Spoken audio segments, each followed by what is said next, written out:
Silakan.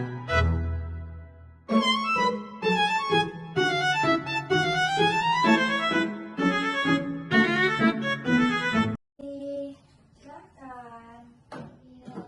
Selamat pagi. pagi Bu. Perkenalkan, saya Arin sebagai ahli gizi yang bertugas mendampingi perawatan anak ibu selama dirawat di sini ya. Sebelumnya dengan ibu siapa dan adik siapa? Saya Aisyah, ibunya. Saya Nafada. Oke, baik. Di sini saya ingin berdiskusi mengenai kondisi gizi dan juga pola makan anak ibu. Apakah ibu bersedia meluangkan waktu selama 10-15 menit? Iya, saya bersedia. Baik, terima kasih banyak atas waktunya. Sebelum saya menjelaskan, saya ingin mendengar dulu dari ibu. Bagaimana sih kondisi anak ibu akhir-akhir ini? Apakah masih sering sesak atau cepat lelah? Iya, masih sering sesak dan cepat lelah. Baik, terima kasih sudah menyampaikan. Nah, berdasarkan data, anak ibu ini makan sekitar 2 kali sehari. Apakah benar seperti itu, Bu? Iya, sering tidak habis. Apakah anak ibu sering tidak menghabiskan makanan?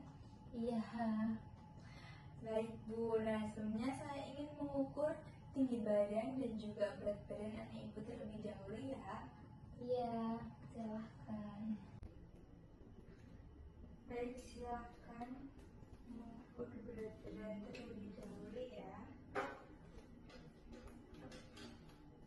Pandangan lurus ke depan. Oke, baik. Sekarang tinggi badan.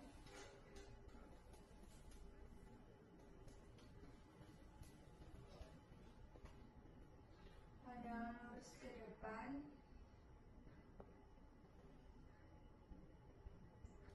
Oke, sudah. Silahkan duduk.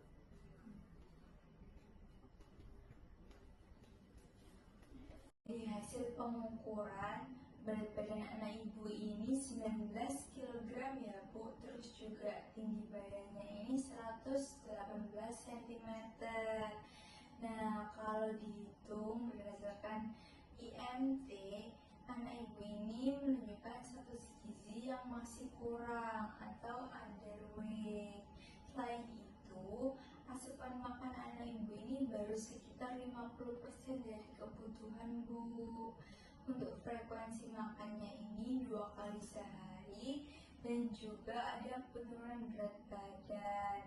Nah, hal ini menunjukkan bahwa anak ibu ini membutuhkan energi dan protein yang cukup tinggi Bu. Nah, sebelumnya saya jelaskan terlebih dahulu ya Bu. Anak ibu ini mengalami gagal jantung atau JHF.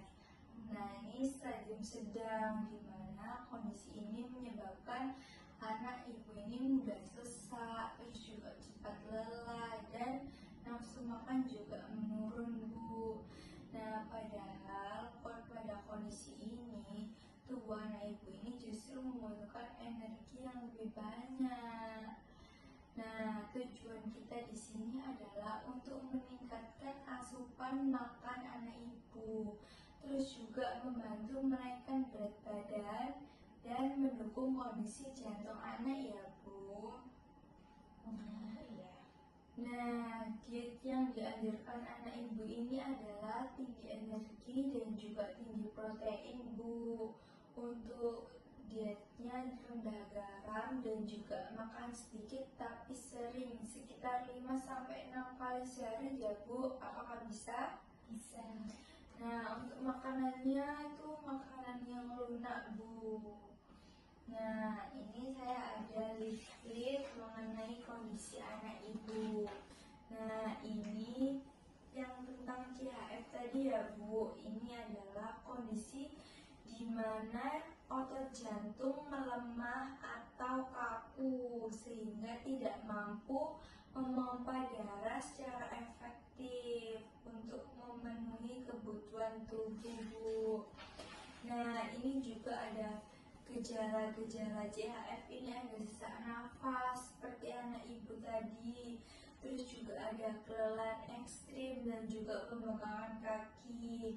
Terus juga dampaknya ini ada gagal jantung, terus kerusakan pada hati, resiko aritmia, dan terjadi pembengkakan di tubuh. Nah, untuk prinsip dietnya ini ada rendah lemak, terus juga rendah garam, natrium, terus restriksi cairannya mengatur jumlah asupan cairan harian minimum sesuai dengan anjuran kondisi pembengkakan tubuh. Nah, untuk ini ada beberapa tujuan diet seperti membantu meringankan beban kerja jantung, terus mencegah atau menghilangkan penumpukan cairan atau edema, terus juga memenuhi kebutuhan zat gizi yang optimal dan juga meningkatkan kualitas hidup. Nah, untuk makanan yang dianjurkan ini ada karbohidratnya seperti beras merah, oat, terus jagung dan juga kentang. Untuk protein hewaninya ada ikan laut, terus juga ayam tanpa kulit dan juga telur, susu gitu ya Bu. Nah, untuk protein nabatinya ada kacang-kacangan seperti kayak tahu, tempe, terus juga sayurannya ini ada bayam, wortel, labu siam dan juga kacang panjang. Untuk buah-buahnya ini ada pisang, pepaya, alpukat dan juga jeruk. Untuk lemaknya, minyaknya seperti minyak jagung, terus juga minyak bunga matahari. Nah, ini untuk makanan yang tidak dianjurkan ada daging, terus juga kornet, sosis, makan kaleng gitu Bu. Untuk makanan yang mengandung gas seperti kol, terus juga nangka, durian. Nah, untuk selanjutnya ada mentega, margarin, dan juga santan. Itu nggak boleh ya Bu. Untuk teknik memasaknya ini ada menumis, mengukus, dan juga merebus. Nah, ini saya ada beberapa referensi menu sehari yang bisa Ibu gunakan. Nah, ini ada untuk makan paginya, ini ada nasi tim, terus juga ada ayam suwir dan juga sayur sop, ada wortel dan terus juga buncis. Nah, ini untuk selingannya bisa puding buah atau buah-buahan gitu Bu. Terus siangnya juga bisa bubur ayam, terus dikasih dengan sayur labu atau sayur bayam. Terus juga selingannya ada smoothies buah naga. Terus juga makan malamnya ini ada nasi tim dan ikan kuah kuning. Terus juga sayurnya ada sayur labu siam gitu ya Bu. Nah, ini saya ada repeat DBNP atau daftar bahan penukar. Misalnya Ibu ini bingung mengganti karbohidrat seperti nasi putih apa aja sih. Nah, Ibu ini bisa mengganti dengan kentang, terus juga oat atau nasi merah. Itu Bu, masih banyak lain-lainnya. Ini bisa Ibu bawa di rumah sebagai referensi ya Bu. Ya, makasih ya Bu. Ya, nah selanjutnya supaya lebih mudah Ibu bisa menggunakan menu-menu yang tadi saya kasihkan ya Bu.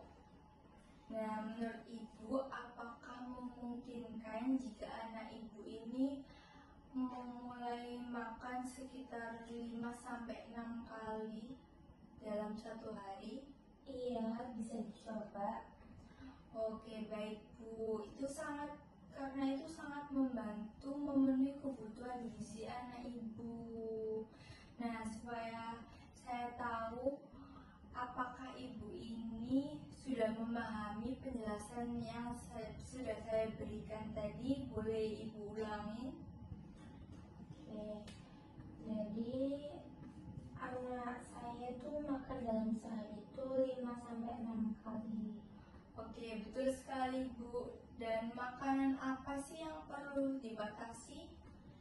Jadi kayak makanannya tinggi garam seperti mie instan. Oke, betul sekali Bu.